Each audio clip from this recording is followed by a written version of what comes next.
मौलिक अधिकारों के बारे में आज हम आपको अवगत कराएंगे। मौलिक अधिकार एक ऐसे अधिकार हैं जिससे व्यक्ति के संपूर्ण व्यक्तित्व का विकास होता है। ठीक है, अगर मौलिक अधिकार नहीं होंगे तो आपस में लड़ाई झगड़े होते रहेंगे, व्यक्ति आपस में लड़ते रहेंगे कि ये कैसे ऊपर निकल गया, मैं कैसे रह गया।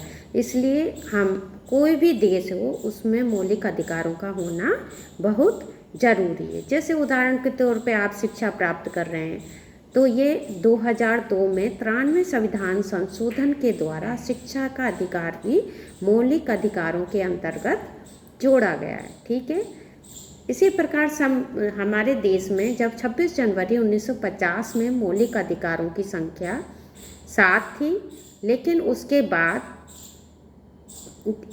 संपत्ति के अधिकार को मौलिक अधिकारों की सूची से हटा दिया गया और संपत्ति के अधिकार को एक कानूनी अधिकार का रूप दिया गया, क्योंकि 42वें संविधान संशोधन में 1976 के द्वारा समाजवाद शब्द को प्रस्तावना में जोड़ा गया। समाजवाद शब्द का और संपत्ति का अधिकार चूंकि एक संग नहीं रह सकते, संपत्ति का अधिकार में व्यक्ति और संपत्ति वाला और धनाढ्य हो जाएगा, वो गरीब वर्ग रह जाएगा।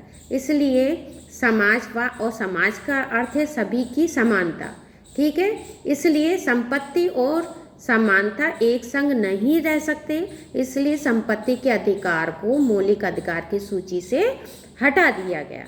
ठीक है, इसी प्रकार भारत में जो संपत्ति के प्रभाव को कम करने के लिए भी संपत्ति के अधिकार को हटा दिया गया। ठीक है, इस तरीके से मौलिक अधिकार का होना हमारे देश में बहुत ही ज़रूरी है। इसमें 6 अधिकार हैं। सबसे पहला अधिकार है समानता का अधिकार। समानता के अधिकार के अंतर्गत भेदभाव की मनाही है, कानून के समक्ष सभी को बराबर समझा जाएगा। ठीक है, उपाधियों का अंत किया जाएगा।